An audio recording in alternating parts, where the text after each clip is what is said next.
First things you'll notice if you've ever worked out with a wrestler, and a lot of martial artists that train with wrestlers for the first time, they come back the next day and they're like, my God, my neck, what did I do? And you'll find a lot of wrestlers like to work the head.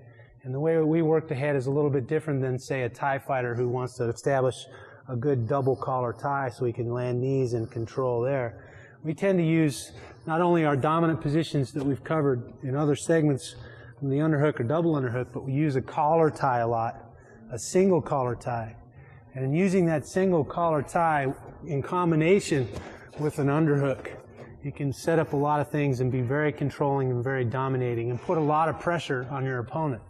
If you've ever pummeled and done some of this fighting from the clinch range, it takes a lot of gas, it takes a lot of conditioning, and once you train that way on a regular basis, then you can use that intensity, that in-your-face kind of style of fighting, and use that conditioning as a tool against your opponent as well. So once you get in his face, you stay in his face, you don't give him a chance to breathe, you don't give him a chance to pause and think about what's going on. He's constantly on the defense. And so that's a very nice tactic to have in your arsenal.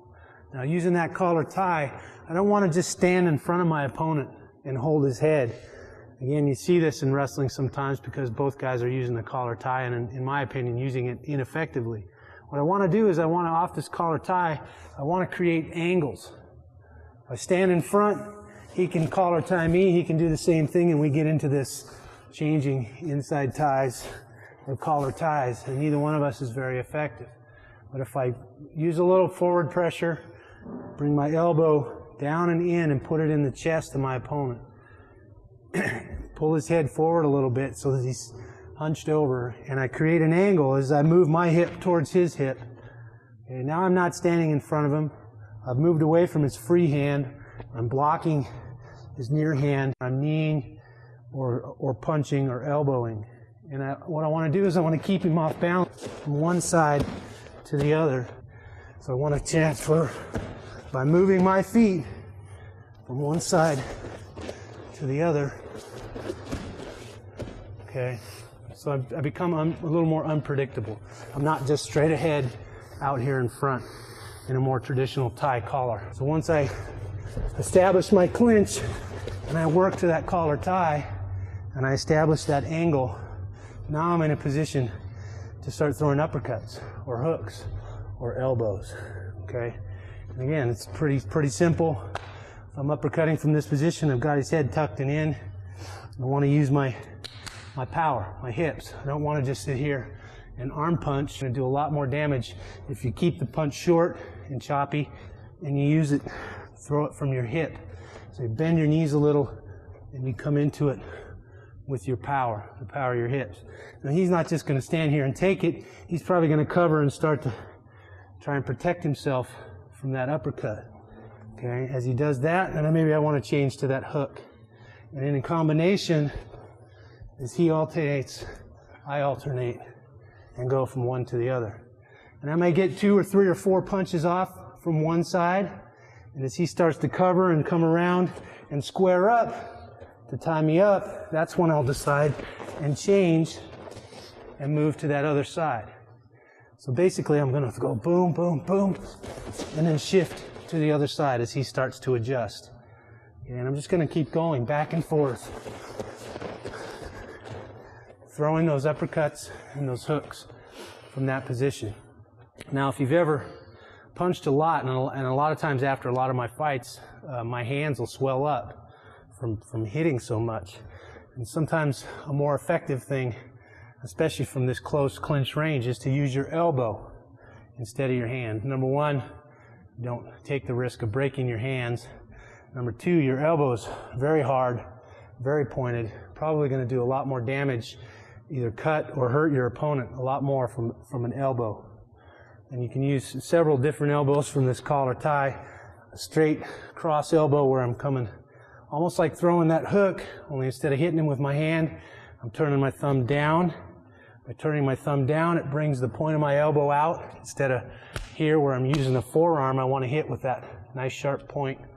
So I turn my thumb down towards my hips, and I rotate that elbow right over. Boom. I can also, just like throwing my uppercut, I can throw an up elbow and skip that hard point of my elbow off of his face from this position as well. So you can, in concert, throw hooks and uppercuts with your fists, or elbows and up elbows with your hands. And if you change sides and change that angle of attack and keep your opponent off balance, it can be pretty effective and pretty devastating. You land a few, you score a few, and the guy starts to square up and starts to get out or away or come into you. You want to go right back to that dominant position. Establish that underhook. Control. Back to control, move him around, and I shift back out. Offensive again. And then right back in to my underhook. So short little bursts of intensity, score your points, land your blows, and then back to that position of control. You control the tempo of the fight. One thing that I like to do, especially from this underhook position here, is as I rotate and use the collar tie, I start throwing a lot of knees from here. When you're this close, and you see a lot of Thai fighters, they do this kind of skip knees and knees up the middle. They're very effective. You can do the same things from this wrestling position, from this underhook position, or from the single collar tie. I can throw knees. Okay, and I like to, again, knee the thighs. Sometimes we're in here chest to chest. We're very tight. It's hard for me to get any effective knees to the body. It's hard to create any space. Maybe I want to make this guy step or move a leg.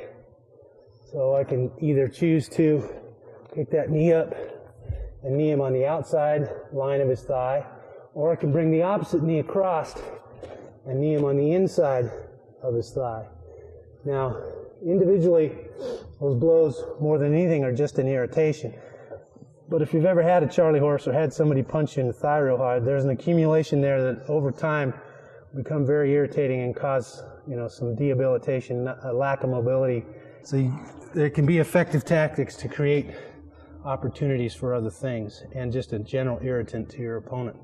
So I like to, again, knee to the front, side, or inside of the thigh from the collar tie or from this dominant position, the underhook.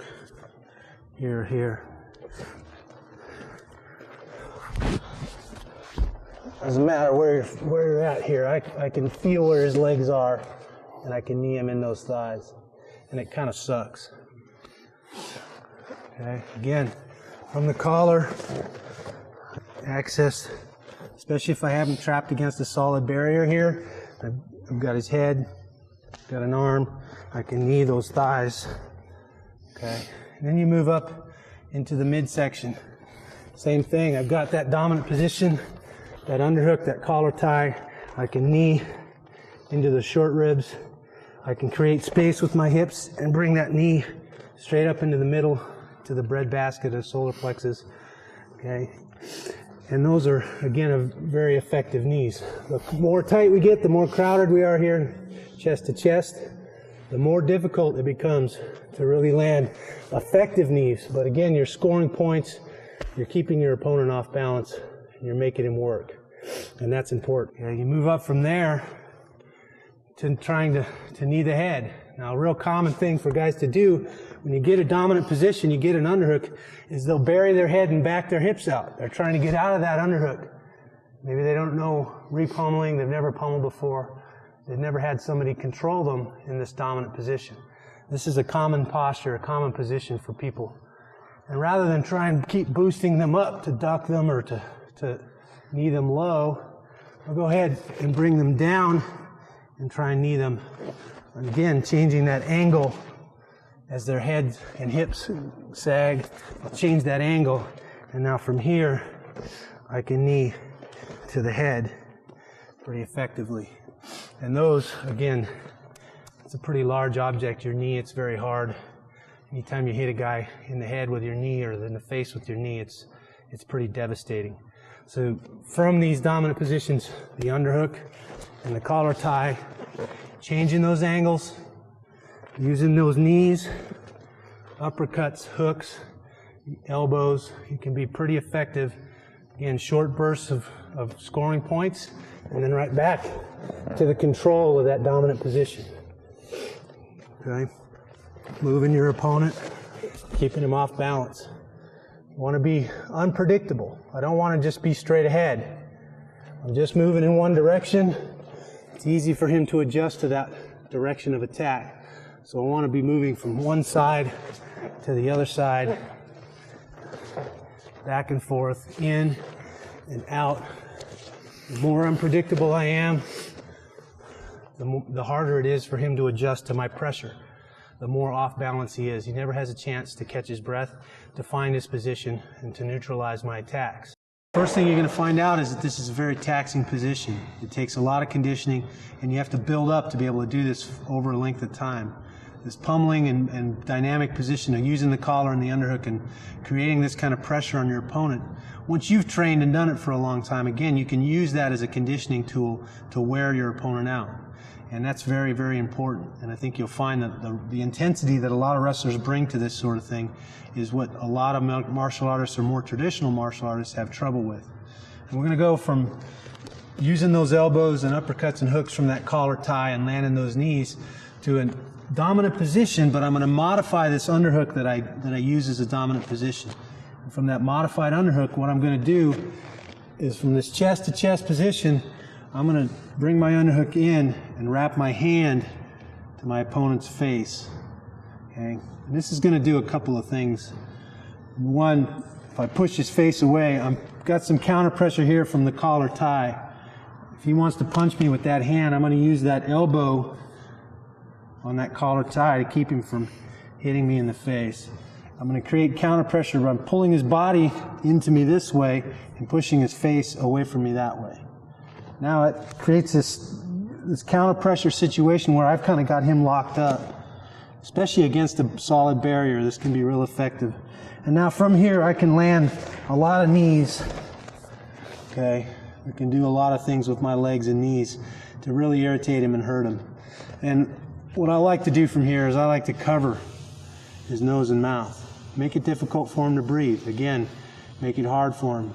And in doing that, especially if we're tied up here, he's got the same position I do. So if you grab your underhook, Nate, and lock your hands, we end up in this clinch position. We're kind of neutralizing each other. We're stuck here. I can knee his thighs and knee his body from here. What I want to do is I want to modify my underhook. I'm going to take my underhook hand and I'm just going to wrap it to his face here and make it more difficult for him to breathe. Now if he's got his hands locked, he's locking me in, it's hard for me to get out. As soon as it gets difficult for him to breathe, he's going to unlock his hands to peel that hand off his face. And that's what I'm waiting for right there. All I'm going to do now is I'm going to bump this, shrug and bump this arm over my head. Okay. Now from here, I have my choice. I can sag on him with my body weight and ride him to the mat. Most guys, as soon as you bump over, are going to circle their hips away and try to square up with you.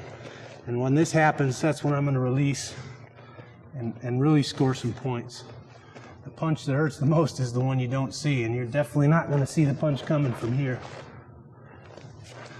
So again, modified underhook, counter pressure, kneeing, shuck that arm over the head. Depending on how he reacts, you can ride him to the ground here, or as he recovers, I'm throwing those punches. That combination, the overhand hook or uppercut combination. So this modified underhook can be a pretty effective tool.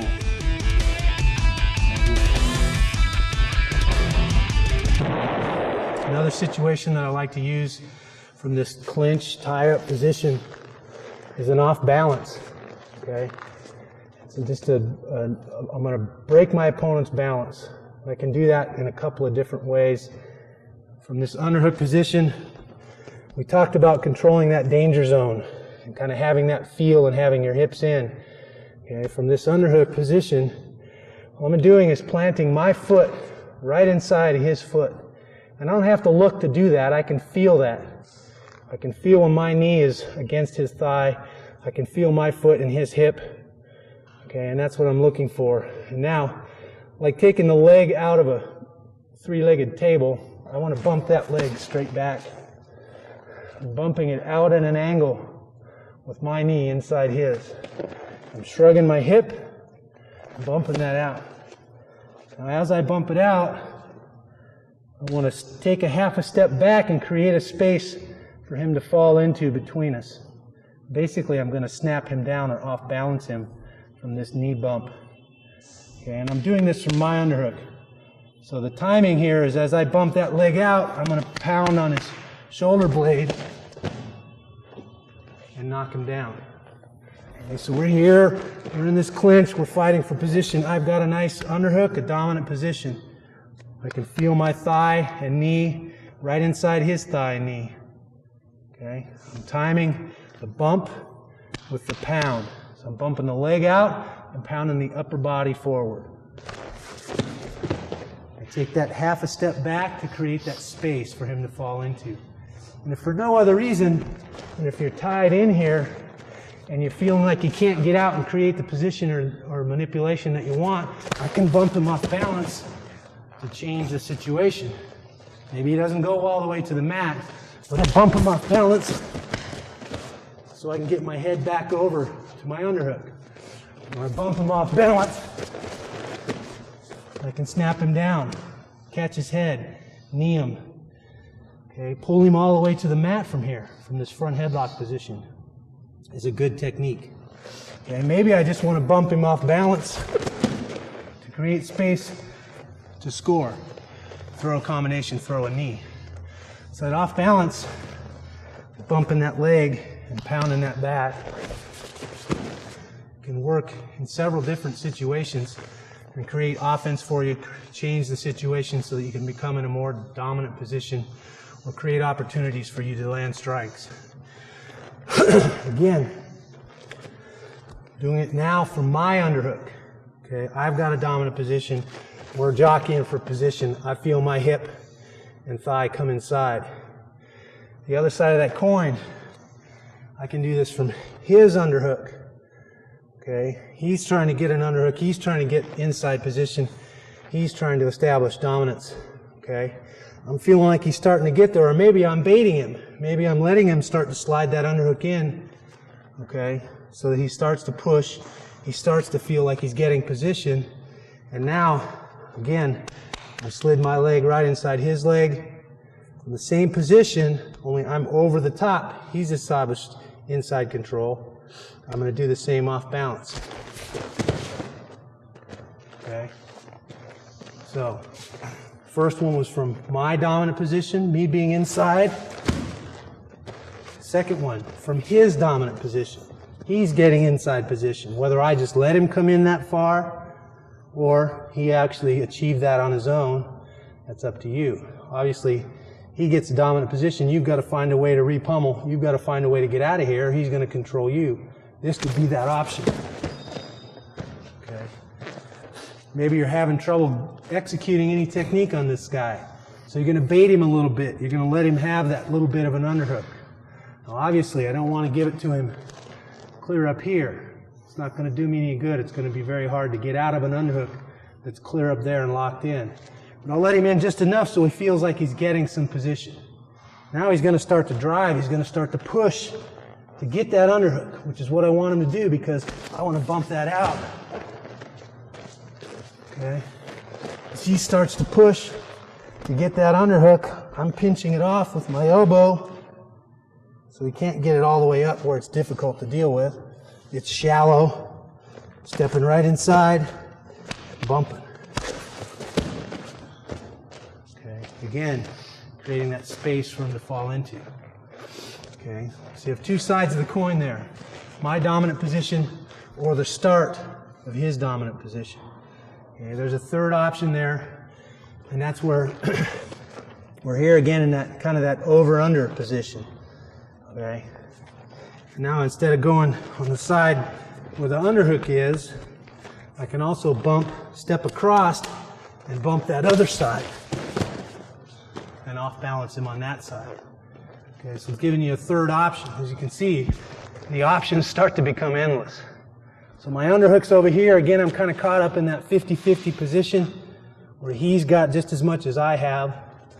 Okay, I can move my head to my underhook side. Now that the bump that we just covered on the point of control, the underhook side works.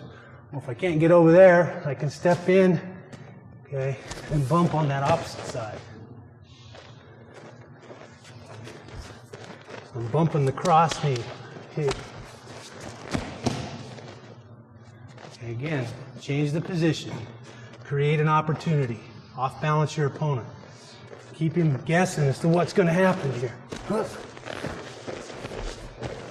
Front headlock, knee, front headlock. Pull him to the mat. Just off balance him so you can create an opportunity to strike. Those off balances are very effective to keep your opponent guessing, especially if he's giving you energy. He's pushing. It becomes a lot easier to off balance him. Okay, you're meeting his pressure and then you're bumping it out and releasing it. Again, bumping it out with your hip, creating that space for him to fall into. And that's real important. Okay?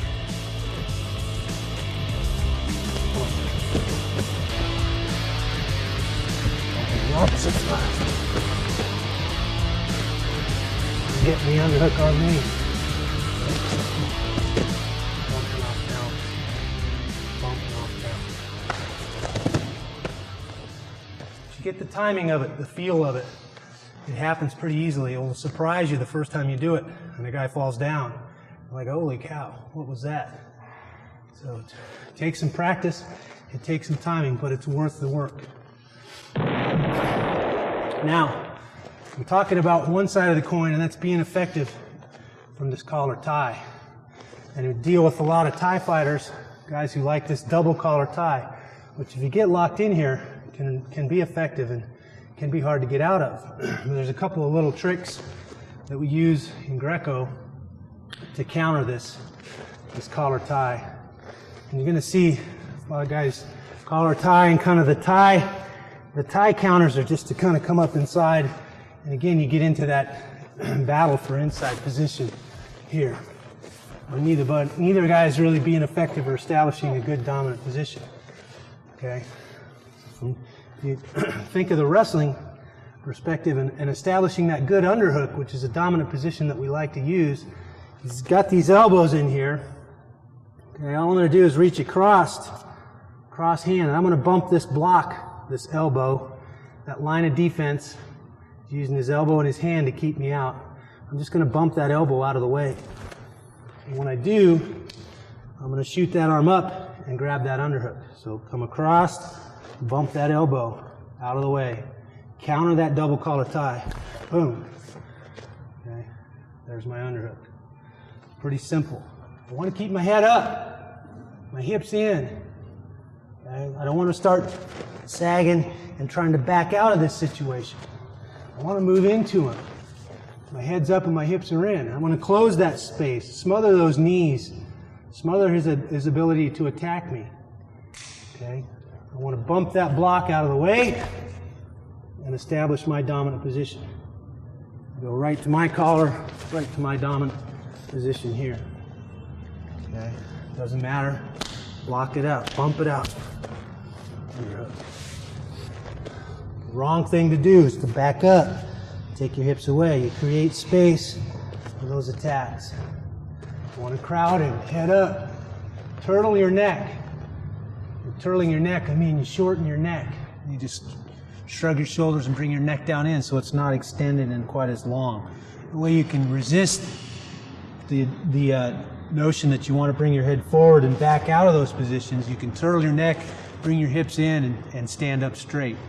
It takes away a lot of this guy's leverage and his options for strikes. So turtle your neck, okay?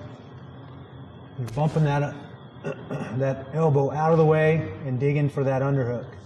And another option here as you turtle your neck is to just come outside of both arms, push those elbows together, and crowd into them. Now from here, you can slip your shoulders inside. most guys don't expect you to move into them. They're used to people trying to push and get away and back out of this situation. So when you turtle your neck and you move your hips up into them, you'll catch them off guard. You'll take away a lot of their leverage on your neck. You're still going to have to fight out of the position, but you're going to, again, do what they don't expect you to do, which is to move into them. Another option that I like from here, from this double collar tie, is I'm just going to take my hand outside and reach around and try and grab the far side of Nate's ear. Here. And all I'm going to do is walk that hip into Nate's body. So as he has those collar ties in, and walk that, pull his head into me, walk my hips into his hips, and it forces pressure on this elbow and pops that hand off. So he's got that collar tie, just walking in, popping that hand off. As soon as that hand comes off, I'm going to dig for my underhook or my dominant position on that opposite side. Here.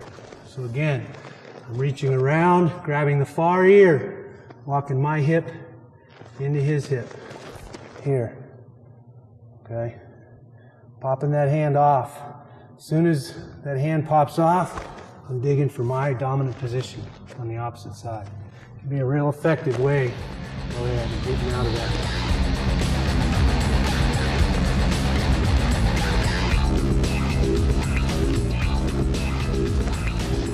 Popping off that collar tie. Again, hips in, head up. Now, kind of a special tactic that I've been using a lot lately on the ground as well as on the feet, especially when you have a guy trapped, you're in this clinch position, and that's to use a good shoulder punch. And it's kind of an old dirty boxing technique in that his head is resting on my arm here. I'm just going to bring my shoulder back and forward and hit him in the face with the front of my shoulder. It's a nice hard bone there on the top of your shoulder. I'm going to try and bring that. And I don't want to come down and up this way because he's holding on to me. It's hard for me to come down. I have to come back. I bring my hips into him and then bring my shoulder forward. You can do the same thing when you have a guy trapped on the ground, but it's also effective. Again, little things you can do to change the position, to make this guy react to you, to irritate him, to frustrate him, to make him work. And the shoulder punch is another way you can do that. Again, stuck here in the dominant position, he's trying to tie me up. Okay, I'm just going to shoulder punch him, hit him in the face with that shoulder until he adjusts or moves. Okay, it can be pretty effective. I'm using that a lot lately. So there's a lot of positions here from this dominant underhook and this collar tie. Opportunities for you to score. Land good uppercuts, hooks, elbows, knock your opponent down, keep him off balance, and generally just get in his face and make him work. Use your conditioning as a tool.